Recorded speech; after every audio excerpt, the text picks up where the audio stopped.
Senior صحافی اور تجزیہ کار حامد میر کہتے ہیں کہ بہت سارے لوگوں کا خیال ہے کہ آج کے افغان طالبان سن 2001 کے طالبان سے مختلف ہیں، لیکن میرے خیال میں وہ اب بھی اپنے پرانے نظریات پر قائم ہیں۔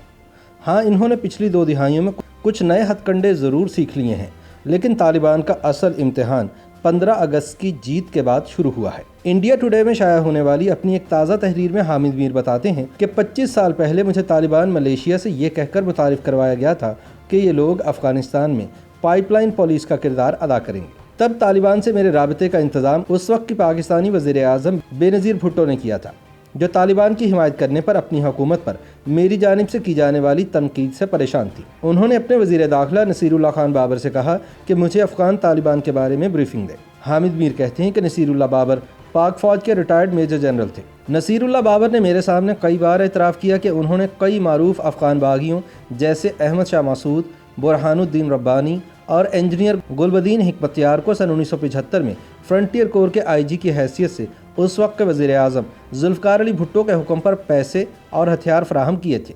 نصیر اللہ بابر نے مجھے بتایا کہ انہوں نے سن 1975 میں افغان باغیوں کی حمایت شروع کی، کیونکہ سردار داؤد کی قیادت میں افغان حکومت بھارت کے ساتھ مل کر پاکستان میں دہشت گردی کی سرپرستی کر رہی تھی۔ انہوں نے کہا کہ پاکستانی اور امریکی طالبان کی حمایت کر رہے ہیں، کیونکہ امریکی آئل کمپنی یونوکل طالبان کو پائپ لائن پولیس کے طور پر استعمال کرنا چاہتی ہے۔ حامد میر کے مطابق سن 2020 میں ملا برادر کے ساتھ دوحہ معاہدے پر دستخط کرنے والے امریکی عہدیدار زلمے خلیل زاد نے سن 1997 میں امریکہ میں واقع یونوکل کے کمپنی دفاتر میں طالبان رہنماؤں کے دورے کا اہتمام کیا تھا۔ پاکستان میں سابق امریکی سفیر رابرٹ اوکلے اور حامد کرزئی بھی ان دنوں یونوکل کے لیے کام کر رہے تھے۔ حامد میر بتاتے ہیں کہ نصیر اللہ بابر نے مجھے بتایا کہ یونوکل نے 1995 میں طالبان کو قندھار اور کوئٹہ کے درمیان مواصلاتی نظام قائم کرنے کے لیے رقم فراہم کی تھی۔ یونوکل چاہتی تھی کہ طالبان ترکمانستان سے افغانستان کے راستے پاکستان جانے والی گیس پائپ لائن کی حفاظت کرے۔ مرحوم ملا عمر سے میری پہلی ملاقات کا اہتمام بھی نصیر اللہ خان بابر نے کیا تھا۔ میں نے محسوس کیا کہ ملا عمر خطے میں تیل کے لیے جاری کشمکش سے زیادہ آگہی نہیں رکھتے تھے۔ انہیں صرف افغانستان میں شریعت کے نفاذ میں دلچسپی تھی، اور وہ کہتے تھے کہ پاکستان کو ہمارے ساتھ بھائیوں جیسا سلوک کرنا چاہیے، نہ کہ ماتحت کی طرح۔ حامد میر کے مطابق نصیر اللہ خان بابر نے برہان الدین ربانی اور احمد شاہ مسعود پر اپنا اثر و رسوخ استعمال کر کے انہیں طالبان سے مذاکرات شروع کرنے پر مجبور کر دیا۔ جنرل نصیر اللہ بابر کابل میں ایک وسیع البنیاد حکومت چاہتے تھے جو تمام نسلی گروہوں کی نمائندگی کرے۔ بے نظیر بھٹو امریکی دباؤ کے باوجود طالبان حکومت کو تسلیم کرنے سے گریزاں تھی۔ بے نظیر حکومت گیس پائپ لائن منصوبے کا ٹھیکہ ارجنٹائن کی تیل کمپنی برائڈس کو دینا چاہتی تھیں۔ انہوں نے ایک بار مجھے بتایا کہ امریکی حکام انہیں یونوکل کے ساتھ معاہدہ کرنے پر مجبور کر رہے تھے۔ بے نظیر حکومت کابل میں متحدہ قومی حکومت کو آگے بڑھانے کی کوشش کر رہی تھی۔ حامد میر کا کہنا ہے کہ مشہور ازبک جنگجو عبدالرشید دوستم بھی طالبان کے ساتھ کام کرنے پر رضامندی ظاہر کر چکے تھے، لیکن نومبر سن 1996 میں بے نظیر بھٹو کی حکومت اچانک برطرف کر دی گئی اور پس پردہ افغان امن مذاکرات ختم ہو گئے۔ یوں پائپ لائن کا منصوبہ بھی یونوکل کو مل گیا۔ حامد میر بتاتے ہیں کہ بے نظیر بھٹو کی حکومت کی برطرفی کے چند ماہ کے اندر میں نے جلال آباد کے قریب تورا بورا پہاڑوں میں اسامہ بن لادن کا پہلی بار انٹرویو کیا۔ مولوی یونس خالص نے تورا بورا غاروں میں میرا استقبال کر کے مجھے حیران کر دیا۔ اسامہ بن لادن کے ساتھ ان کا تعلق میرے لیے غیر متوقع تھا، کیونکہ انہیں تو صوبہ ننگرہار کا بادشاہ سمجھا جاتا تھا۔ اب ان کا بیٹا مطیع اللہ یونس طالبان کا سینئر لیڈر ہے۔ میں نے اسامہ بن لادن کا سن 1998 میں دوبارہ قندھار میں انٹرویو کیا۔ مجھے یاد ہے کہ مجھے طالبان نے قندھار میں اس لیے گرفتار کر لیا تھا کہ میں نے داڑھی نہیں رکھی تھی۔ مجھے القاعدہ کے جنگجوؤں نے طالبان کے چنگل سے چھڑایا۔ حامد میر کہتے ہیں کہ 9/11 حملوں کے 2 ماہ بعد اسامہ بن لادن نے مجھے کابل میں تیسرا انٹرویو دیا۔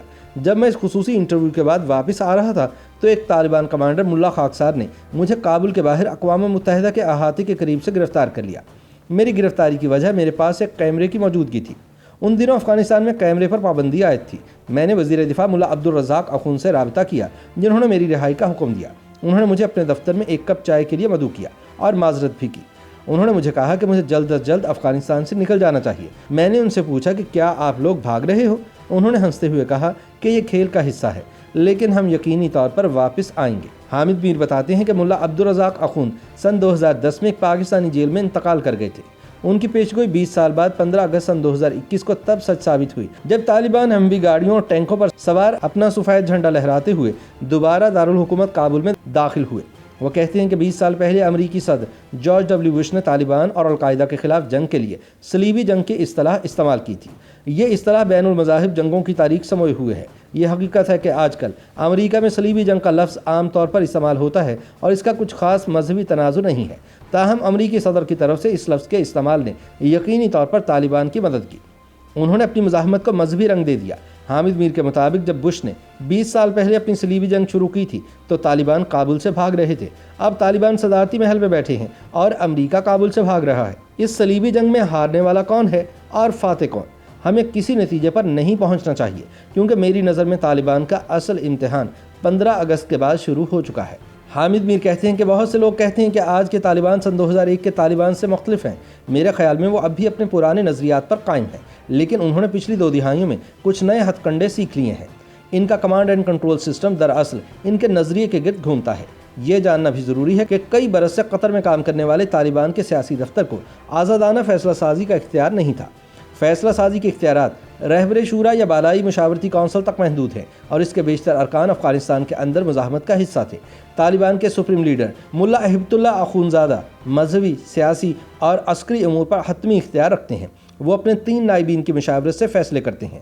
طالبان کے بانی رکن ملا عبدالغنی برادر سیاسی معاملات کو دیکھتے ہیں۔ ملا عمر کے بیٹے ملا یعقوب فوجی امور کے سربراہ ہیں اور افغانستان کے جنوبی علاقوں کی ذمہ داری سنبھالتے ہیں۔ مشہور افغان گوریلا کمانڈر مولوی جلال الدین حقانی کے بڑے بیٹے سراج الدین حقانی افغانستان کے مشرقی علاقوں کے نگران ہیں۔ یعقوب اور سراج الدین کو صوبائی اور ضلعی گورنر مقرر کرنے کا اختیار بھی حاصل ہے۔ حامد میر کہتے ہیں کہ سن 1990 کی دہائی کے وسط میں بھی غیر پشتون افغان طالبان کا حصہ تھے، لیکن اب انہیں طالبان کی صفوں میں زیادہ عزت و احترام مل رہا ہے۔ طالبان کی درجہ بندی میں ملا عبدالحکیم بھی بہت اہم شخصیت ہیں۔ وہ طالبان کے سابق چیف جسٹس ہیں اور ملا ہبت اللہ کو سیاسی اور مذہبی امور پر مشورے دیتے ہیں۔ طالبان کے کئی ترجمان ہیں۔ ذبیح اللہ مجاہد سن 2007 سے ترجمان کے طور پر کام کر رہے ہیں۔ وہ 14 سال تک افغان اور امریکی انٹیلیجنس کے لیے ایک معمہ بنے رہے جو ذبیح اللہ مجاہد کو تلاش کرنے میں ناکام رہے۔ حامد میر کے مطابق اہم ترین سوال یہ ہے کہ کیا ملا ہبت اللہ افغانستان میں جمہوری نظام کی اجازت دیں گے؟ سوال یہ بھی ہے کہ کابل میں نئی پارلیمنٹ کی عمارت کا کیا استعمال ہوگا جو بھارتی حکومت نے افغان حکومت کو تحفے میں دی تھی؟ حامد میر کہتے ہیں کہ میری معلومات کے مطابق طالبان تمام نسلی اقلیتوں، خواتین اور یہاں تک کہ غیر مسلموں کو بھی نئی حکومت میں شامل کرنے کے حوالے سے کافی لچکدار رویہ رکھتے ہیں، لیکن انہیں مغربی جمہوریت پر سخت تحفظات ہیں۔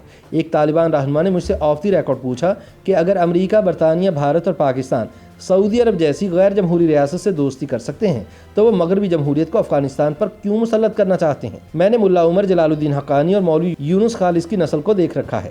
ان کے ساتھ شائستگی سے معاملات ہو سکتے تھے، لیکن وہ سب لوگ کسی کی حاکمیت یا ڈکٹیشن قبول کرنے سے ہمیشہ انکار کرتے تھے۔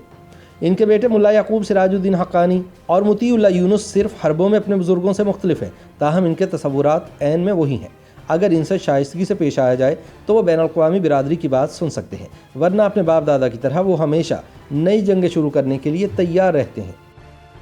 YouTube پر گوگلی نیوز دیکھنے کے لیے youtube.com کی سرچ بار میں googly news T V type کریں۔ گوگلی نیوز کے پیج پر سرخ رنگ کے سبسکرپشن والے بٹن پر کلک کرنا نہ بھولیے۔ YouTube پیج پر اپلوڈ ہونے والی ویڈیوز سے باخبر رہنے کے لیے بیل آئیکن پر کلک کیجیے۔ آپ کو ہر نئی ویڈیو کے بارے میں نوٹیفیکیشن موصول ہو جائے گا۔